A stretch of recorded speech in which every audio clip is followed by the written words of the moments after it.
Seth, it is a real honour to be sitting here with you in Fulcrum Gallery in your installation of your blue books, which is what we're going to talk about. And it feels like a really special place here at Fulcrum to be showing this project, which is both a series of books, the blue books, which includes possibly the most well-known of the volumes within this project, called Dandelion, made from 2016 until about a year ago. We're not going to have time over the next 20, 30 minutes to go into full detail of the extraordinary job that you have done in telling an incredible, emotional, human, and photographic story. But I just want to commend you, and I think it's really exciting that Los Angeles, via the amazing community around Fulcrum Gallery, is about to experience and for you to go public with this project. So many congratulations for that. Thank you so much. And thank you to Josh and the Fulcrum also for hosting. And I agree, it's a great space. I feel like it's feels just like a gentle and welcoming and intimate space, which is, I think, what I really needed for the work to be released in this way.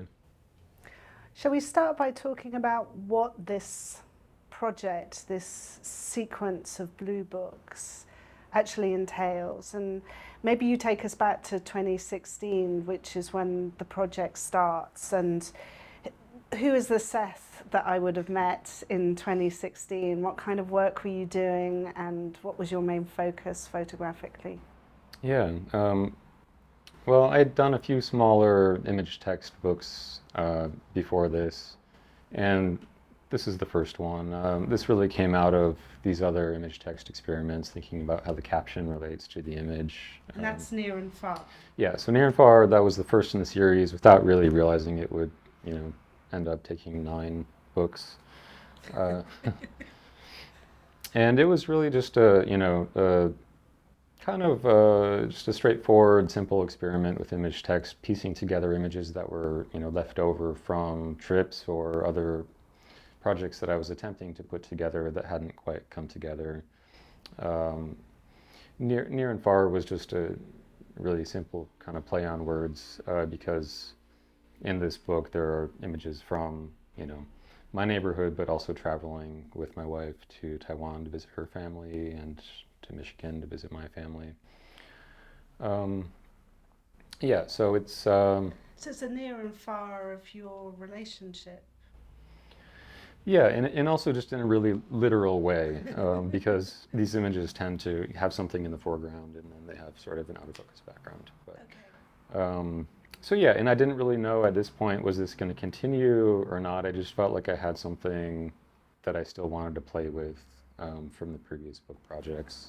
In Near and Far, the way that text appears is almost like an equivalence. So text is inserted into the flow of images. Right. So there's a sense that it may be a picture or it may be a textual piece. So there's something quite dynamic about the way that text works, rather than as a sort of separate block of text. Right. And I wondered, beyond that, what is the relationship that began to play out in Near and Far between text and image?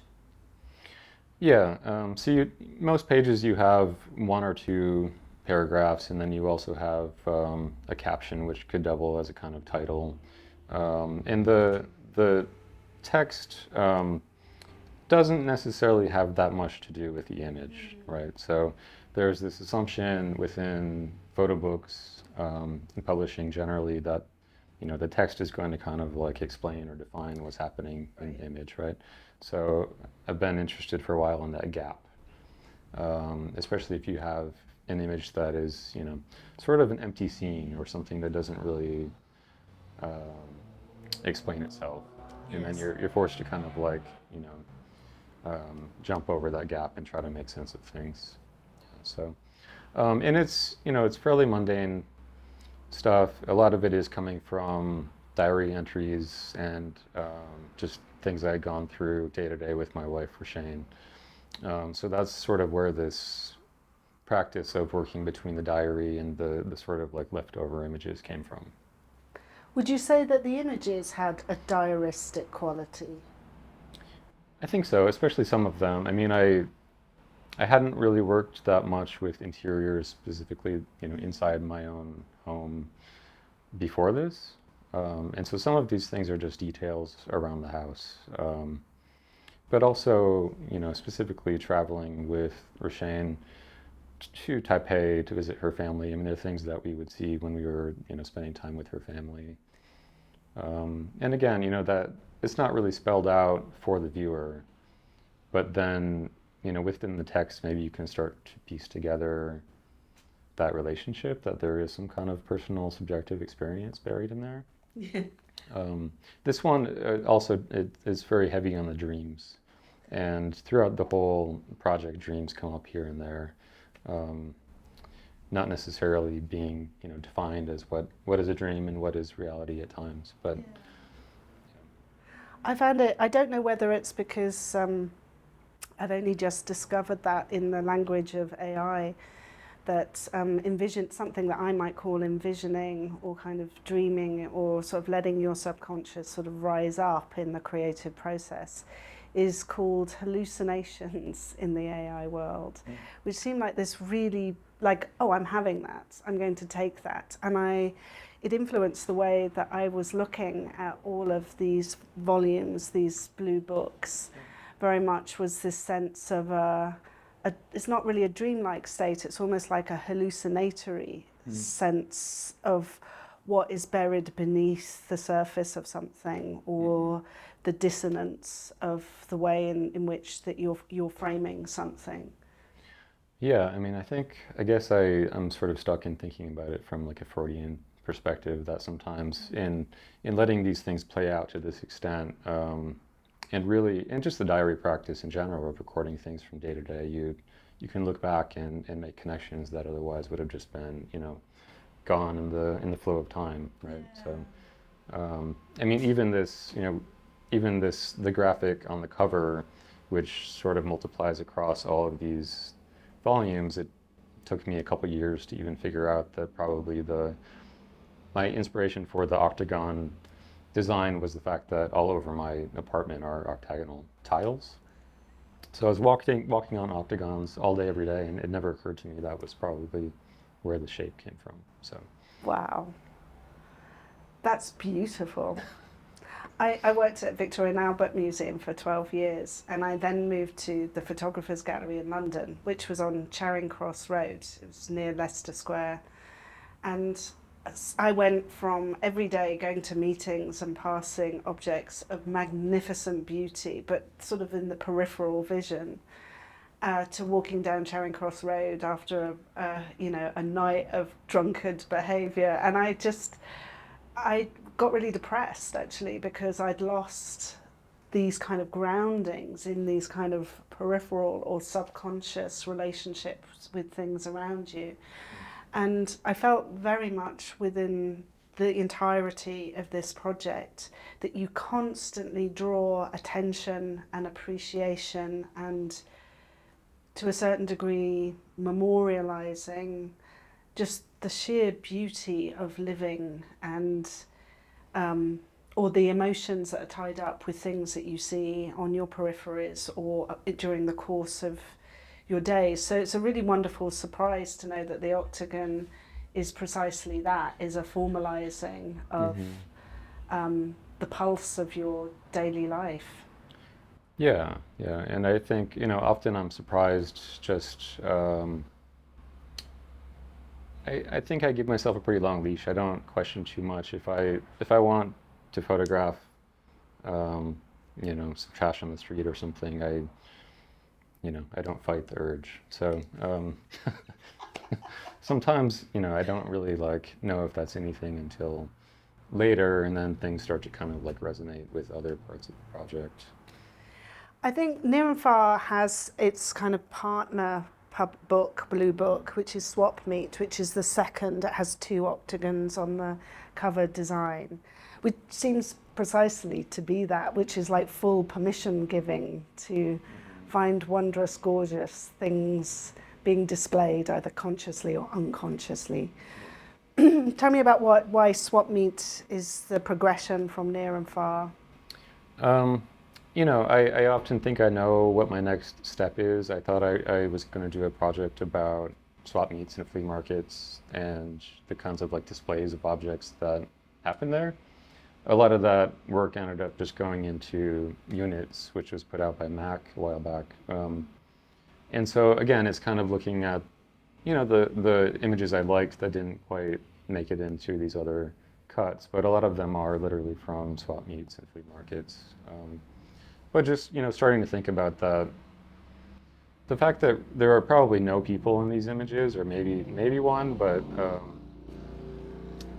these things are structured around conversations and meetings, and maybe there's some irony there just about this need to connect with someone out there. But all you ever see is just some kind of sad relics that are being sold for not much money. It's highly symbolic, I think, the swap meet, isn't it? That often the things look interesting because of the care somebody has taken by saying, I'm going to put this thing next to this thing, next to this thing. And that's part of the fun as a attendee of a swap meet. I also wondered whether within this is a sort of an acknowledgement to yourself about the maturation of what your work, what your photographs are for you. Like you said, you were almost looking at the outtakes or the pictures that you didn't immediately identify as your pictures necessarily within near and far or not fully successful pictures. And I think that's a real stage in a photographic life when you actually let yourself off the hook of being able to say categorically that's a good picture or categorically that's my picture, and actually start working with the things that are almost like the lucky pictures, that you were just lucky enough to be there when all of those things coincided. Mm-hmm. Yeah, this is also part of what excites me about this project is that, there's a frustration in being limited to how you can produce and publish and share work with the world when you're in, you always have to be thinking about, the cost of printing and binding and putting things out. And I think, part of the reason why we tend to come back to just the importance of the standalone image, the single frame, is I think the limitations of the market in that way. And so, yeah, I just wanted to kind of explore, is there a way to open it up a little bit more so that it's not this kind of perfect decisive moment or whatever it is, start to think about the sequence and the series and yeah. I mean, that becomes really apparent in Dandelion, which is the third blue book, significantly bigger, deserving a larger ring binding. Yeah. But it's where you really begin to notice the use of multiple images from the same scenario, whether that's double page spread or 2 spreads or 3 spreads. But suddenly that becomes a really big part of how you're organizing the images and sequencing them. So, I mean, maybe talk about what Dandelion is within this wider project, but also what you were doing with the images that begins to take on a new life. Yeah, so that kind of changed everything. This point in my life kind of changed everything too. I didn't, when I started this series, I didn't really know how far I was going to go. The third one, Dandelion, just started as a way of responding to COVID-19. So, nobody knew what was going on. We were locked in our houses, and the only real time I could get to explore was just walking around the block a few times. And so it was, we were forced to slow down and really just look at the things around us, over and over. And starting to think about time, and what happens if you try to shrink your world and really just observe things nearby. And so, the thing that happened after that was that my wife, Roshane, was diagnosed with cancer. And so the rest of Dandelion was, going through that process with her. And the texts in that and the following volumes also are sort of dealing with, our ways of grappling with her illness and with her eventual passing, and thinking about what it means to be in the world and to photograph and to be making work, when all of these things are happening in our lives. How did you manage it? I mean, in terms of, did photography begin to have a different role in your life, given what was happening to everyone with COVID-19, but specifically to Roisin and your routines, I imagine? Yeah, I mean, a lot of it was things that we were doing together, so at that time she was still healthy enough to, take weekend trips and occasionally a few longer trips around California, and just going on hikes around our neighborhood. So, the texts again are their diary sort of fragments from what was originally, a larger, more raw sort of diary practice. And then they're kind of like broken up and put back into this thing that I was willing to share with other people. I think, honestly, a lot of it was a distraction for me because, I mean, photographing and making books has just always been my way of being in the world and dealing with things, dealing with anxiety and fear. And looking back, maybe I spent too much time photographing instead of just being present. But it's a push and pull, and I was just kind of figuring the process out still with that. I feel like the push and pull becomes very much part of what, as a reader, and thanks to you, I did get to spend time on my own with Dandelion, and it's one of the reasons I'm so excited that that this installation is happening here, and there's lots of space and there's lots of support to really have, as an outsider, a very detailed, intimate relationship with the way that you're putting both text and images together. And at the same time, because of the depth and intensity with which you bring us into the situation that you face and Roisin faces, you're dealing with the fact that you are thinking through the tussle, that the immense, just the amount of psychic energy that it takes to live through such a startling and intense period of life. And I think that's what I get from all of this, which is never at one point looking at these 9 volumes do I think, oh, there's too much, oh, you could have edited it differently.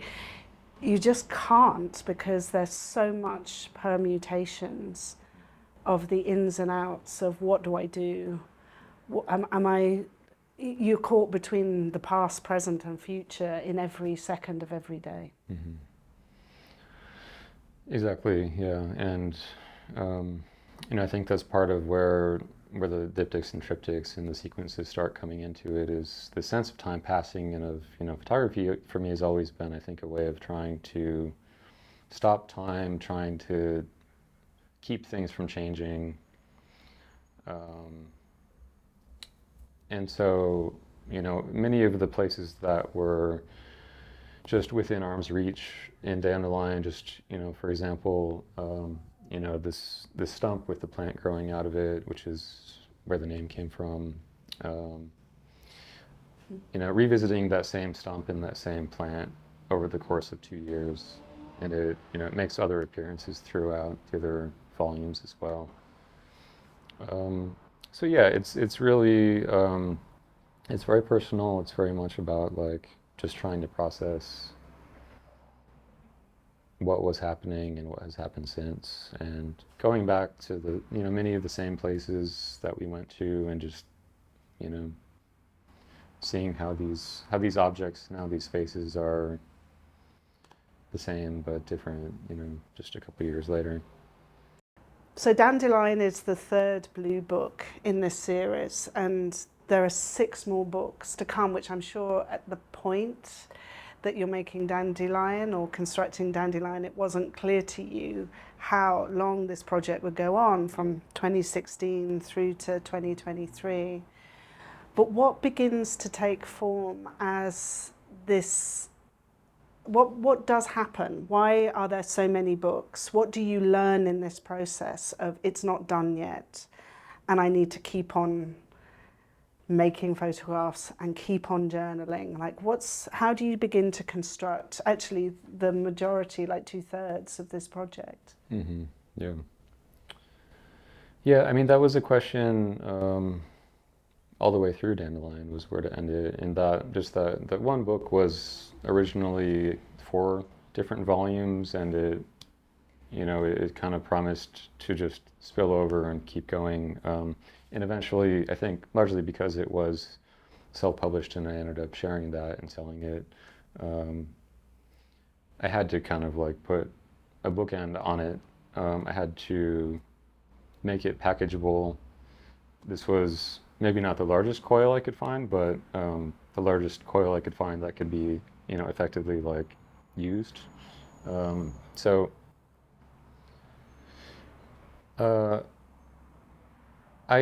there's kind of like a superstition thing that figures into it too. So like,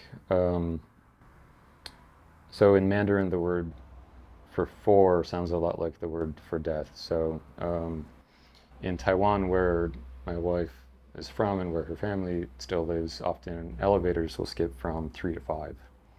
And so I was always like, at the end of Dandelion, we still had hope that maybe there was some way she could pull through and recover, or at least we could, keep her going for a lot longer than what ended up happening. And so I was kind of like always trying to push off, or at least be really careful about what, inhabited that 4th volume. And so for a long time, that number 4 was, it wasn't something I planned on making. And then after she passed, I made it because I thought it was important for me to make it. And I thought, okay, I won't share this. This is just going to be kind of the gap. And people say, well, how do you go from 3 to 5? But then in thinking about it more, just in time passing, one of the big things that I enjoy about this project and about sharing it with other people is that, people get to learn about her, and the stories about her, and the, the funny, amazing things that she says and does. I think it may not be at the forefront of every book, but it's in there somewhere. And I think, I hope maybe it can help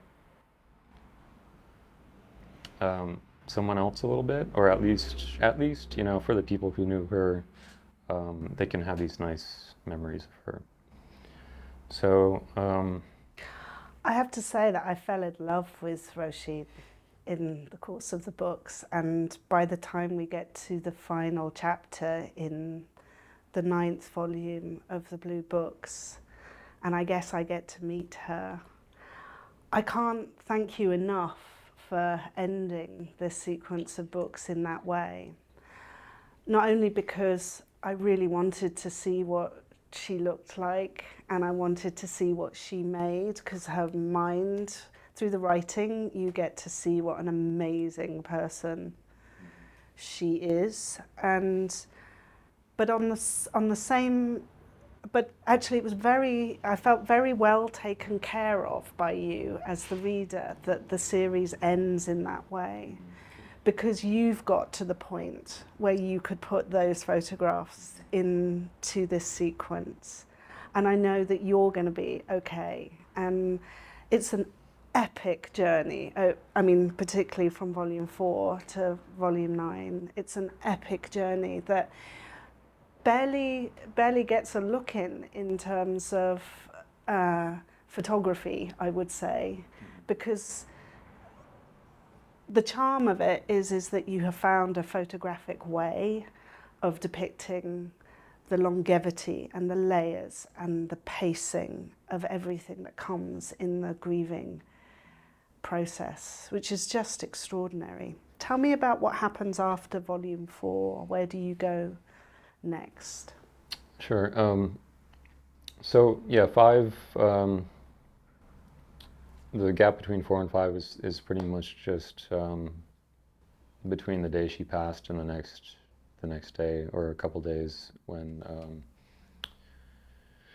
her father had come and was staying with us, and he was flying out, and the timing just worked out where I thought, okay, I'm gonna go to be with my family in Michigan. So a lot of that is just me trying to get out of the space and just to not be alone and to be with family. And the end of that is when I come back to our apartment in LA.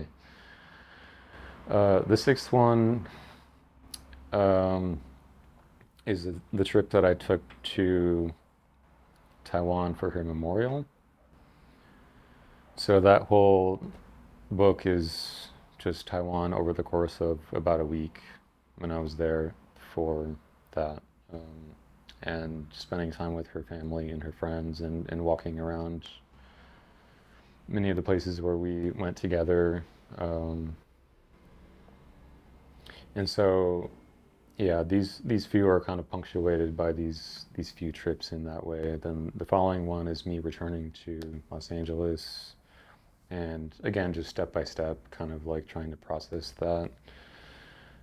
Still being in the same space, I'm still living in the same apartment, same neighborhood. So then 7 happens. You have some small format differences from book to book that is mostly just kind of playing with design. In terms of book design, that begins to shift. What would motivate those shifts? I think the separation of each chapter or volume, book, however you want to say it, it just felt like an opportunity, because there was really no reason to insist on the kind of like, sort of traditional static, like all the same size image in the middle of the page. And so just in small ways, I started playing with that, making images larger, maybe arranging them slightly different on the page. And then, so yeah, 7, revisiting many of like, the same places in our neighborhood that I went in these other volumes. It becomes more and more self-reflexive, and, looking back, even referencing back to Dandelion. And then the next one, 8, is, and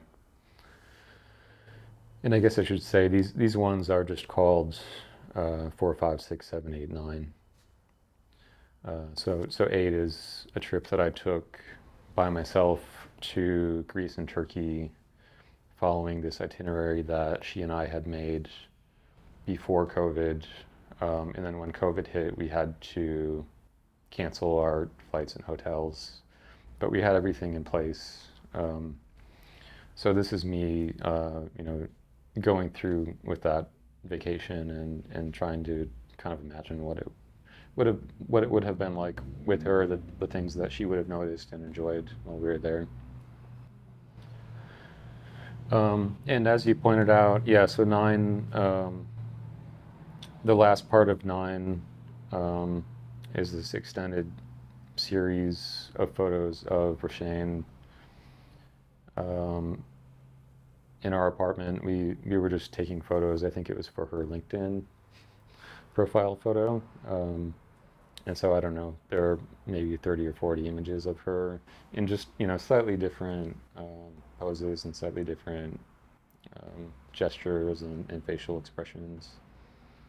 And some images of her ceramic work as well. Which are exquisite, and there's something with, I mean, thank goodness for LinkedIn, that it kind of forces you to photograph things which are so powerful, which are these little tiny muscular movements in a face,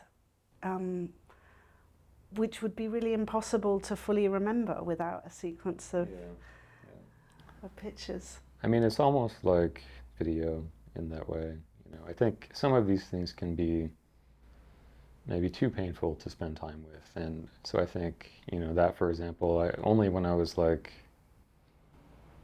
really kind of like, you know, putting a cap on this project did I think, okay, yeah, I'm ready to spend time with this, and I'm ready to share this with people. Tell me about how your relationship with writing has changed over the course of this project, because the writing is extraordinary. Because it acts as this, it hovers between emotional states in the way that writing does, right? Like when you're emotional about something, I find that often when I write and I wake up the next day and I read it, or I come back to it years later, I'm like, wow, I wasn't even conscious of who I was at that moment. And this is something that sort of happens kind of continually and almost like relentlessly during this period. It's one of the most obvious things, which is this movement between things that emotionally make sense but kind of linguistically don't make sense.